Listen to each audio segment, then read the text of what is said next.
മയ്യിത്ത് നമസ്കാരം സ്ത്രീകൾക്ക് പറ്റില്ല എന്ന് പറയാൻ വേണ്ടിയും അതിനെ നിരുത്സാഹപ്പെടുത്തുന്ന ആളുകൾ അതിന് പറയുന്ന ഒരു ന്യായമാണ്. പലപ്പോഴും സ്ത്രീകൾ പള്ളിയിലേക്ക് നമസ്കരിക്കാൻ വേണ്ടി വരാറില്ല, കുറവാണ് വരുന്നത്. മുജാഹിദ് പള്ളികളിൽ തന്നെ അല്ലെങ്കിൽ സലഫി പള്ളികളിൽ തന്നെ വളരെ കുറവാണ് വരുന്നത്.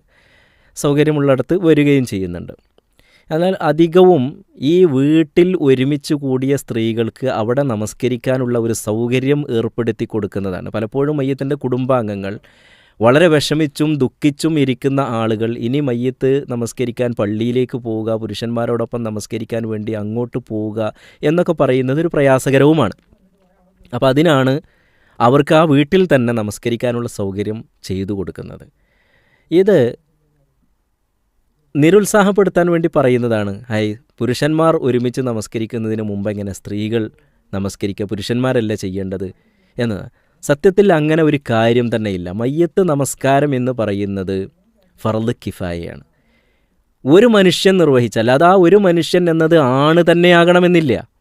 പ്രയോറിറ്റി പുരുഷനും സ്ത്രീക്കൊന്നില്ല. ഇല്ല, ഒരു മനുഷ്യൻ നിർവഹിച്ചാൽ, ഒരാൾ മരണപ്പെട്ടു, അയാൾക്ക് നമസ്കരിക്കാനുള്ളത് ഒരു പെണ്ണ് മാത്രമാണെങ്കിൽ ആ പെണ്ണിൻ്റെ മേലാണ് അത് ബാധ്യതയായിട്ടുള്ളത്. അയാൾക്ക് വേണ്ടി അല്ലെങ്കിൽ ആ പെണ്ണിന് വേണ്ടി എന്ത് ചെയ്യണം? അവളാണ് നിസ്കരിക്കേണ്ടത്. അപ്പോൾ മയ്യത്ത് നമസ്കാരത്തിന് ആണുങ്ങൾക്ക് ആണ് ബാധ്യതയുള്ളത്, പെണ്ണുങ്ങൾക്ക് ബാധ്യതയില്ല, പെണ്ണുങ്ങൾക്ക് സുന്നത്തേ ഉള്ളൂ. അങ്ങനത്തെ ഒരു വ്യത്യാസമില്ല. മുസ്ലിം ഉമ്മത്തിൻ്റെ മൊത്തത്തിൽ ബാധ്യതയായിട്ടാണ് മയ്യത്ത് നമസ്കാരം. അതിൽ ആണുമുണ്ട് പെണ്ണുമുണ്ട്. പൊതുവെ ഇത്തരം കാര്യങ്ങളിലൊക്കെ മയ്യത്ത് കുളിപ്പിക്കുന്ന രംഗത്തും അതേപോലെ തന്നെ കഫൻ ചെയ്യുന്ന രംഗത്തും ഖബർ കളക്കുന്നതും ഖബറിലേക്ക് ഇറക്കി വെക്കുന്നതിലുമൊക്കെ ആണുങ്ങളാണ് മുൻപന്തിയിൽ ഉണ്ടാവുക. കാരണം അത്തരം ഉത്തരവാദിത്തങ്ങൾ നിറവേറ്റാൻ ആണുങ്ങളായിരിക്കുമല്ലോ ഉണ്ടാവുക. അതിനർത്ഥം പെണ്ണുങ്ങൾ ഈ രംഗങ്ങളിൽ നിന്നൊക്കെ പുറകോട്ടാണ് എന്നല്ല. അവർക്കും നമസ്കരിക്കാം, അതേപോലെ തന്നെ മറ്റ് കാര്യങ്ങളിലൊക്കെ ഇടപെടുകയും ചെയ്യാം. അഥവാ മയ്യത്ത് കുളിപ്പിക്കുന്നത് സ്ത്രീകളാണെന്നുണ്ടെങ്കിൽ സ്ത്രീകൾ തന്നെയാണ് കുളിപ്പിക്കേണ്ടുന്നത്, കഫൻ ചെയ്യേണ്ടുന്നത് അവരാണ്. സ്ത്രീകളാണെങ്കിൽ കഫൻ ചെയ്യേണ്ടുന്നത് അവരാണ്. അതേപോലെ തന്നെ അവർക്ക് നമസ്കരിക്കുകയും ചെയ്യാം. ആണുങ്ങളെപ്പോലെ തന്നെ അവർക്ക് നമസ്കരിക്കാം. ആണ് നമസ്കരിച്ചതിന് ശേഷമേ പെണ്ണ് നമസ്കരിക്കാൻ പറ്റൂ എന്നോ, ആണ് നമസ്കരിക്കുന്നുണ്ടെങ്കിൽ പിന്നെ പെണ്ണ് നമസ്കരിക്കേണ്ടതില്ല എന്നോ ഇല്ല. എല്ലാവർക്കും പ്രതിഫലം കിട്ടുന്ന കാര്യമാണ്. ആണിനും പെണ്ണിനുമൊക്കെ പ്രതിഫലം കിട്ടുന്നതാണ്. ആണും പെണ്ണുമൊക്കെ ഈ മരിച്ച മയ്യത്തിന് കൊടുക്കുന്ന ഏറ്റവും പ്രധാനപ്പെട്ട ഒരു കാര്യം അവർക്ക് വേണ്ടി പ്രാർത്ഥിച്ചുകൊണ്ട് നമസ്കരിക്കുക എന്നുള്ളത് തന്നെ. പ്രത്യേകിച്ച് ഈ കുടുംബാംഗങ്ങളിലൊക്കെ ഉള്ള ആളുകൾ, ഈ മരിച്ച വ്യക്തി ആണാകട്ടെ പെണ്ണാകട്ടെ മരിച്ചത്, അവരോട് അത്രയും അറ്റാച്ച്മെൻ്റ് ഉള്ള ആളുകളായിരിക്കും. അവർക്ക് വേണ്ടി ഈ സ്ത്രീകൾ പ്രാർത്ഥിക്കുന്ന അവരോട് അത്രയും അടുത്ത ബന്ധമുള്ള ഒരു സ്ത്രീ പ്രാർത്ഥിക്കുന്ന പ്രാർത്ഥന ഒരുപക്ഷെ റബ്ബ് ഏറ്റവും കൂടുതൽ കേൾക്കുന്നത്, മറ്റുള്ളവരെക്കാളൊക്കെ കേൾക്കുന്നത് ആ ഒരു പെണ്ണിൻ്റെ പ്രാർത്ഥനയായിരിക്കും.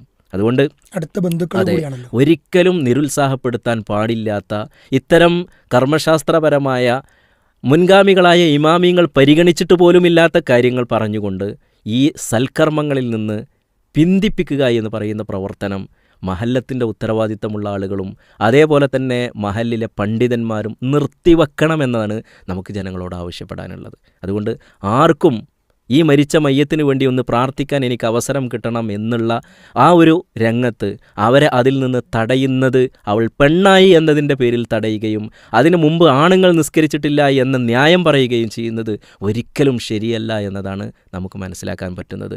മുൻഗാമികളായ ഇമാമികൾ ആരും അങ്ങനെ ആണ് നമസ്കരിക്കുന്നതിൻ്റെ മുമ്പ് പെണ്ണ് നിസ്കരിക്കാൻ പാടില്ല എന്ന് പറഞ്ഞിട്ടേ ഇല്ല. ഇത് ചില ന്യായങ്ങൾ മാത്രമാണ് എന്ന് നമ്മൾ മനസ്സിലാക്കുക. ഒരിക്കലും ആ ന്യായത്തിന് സ്ഥാനമില്ല ശറഇൽ എന്ന് നമ്മൾ അറിയണം. അൽഹംദുലില്ലാഹ്, ജസാക്കുമുല്ലാഹു ഖൈറ.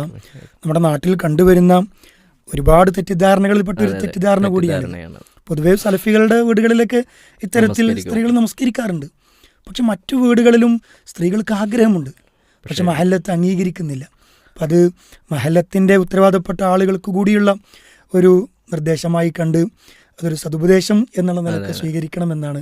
ഇപ്പോൾ ഹദീസുകളിലൊക്കെ ആയിഷ റളിയല്ലാഹു അൻഹയെ പറ്റിയൊക്കെ അവർ മയ്യത്ത് മറമാടാൻ വേണ്ടി കൊണ്ടുപോകുന്ന അല്ലെങ്കിൽ ജനാസ നമസ്കരിക്കാൻ വേണ്ടി ജനാസ നമസ്കരിക്കുന്ന മുസല്ലയിലേക്ക് കൊണ്ടുപോകുന്ന സമയത്ത് എനിക്ക് നിസ്കരിക്കാൻ ആ മയ്യത്ത് പള്ളിക്കുള്ളിലേക്ക് കയറ്റി വെക്കാൻ വേണ്ടി പറയുന്ന രംഗങ്ങൾ ഹദീസുകളിൽ കാണാൻ കഴിയും. ആയിഷ ബിബി റളിയല്ലാഹു അൻഹ പറയുന്നത്, എനിക്ക് അവർക്ക് വേണ്ടി നിസ്കരിക്കണം, നിങ്ങൾ ആ മയ്യത്തൊന്ന് പള്ളിയിലേക്ക് കയറ്റി വെക്കൂ എന്ന് പറയുന്നുണ്ട്.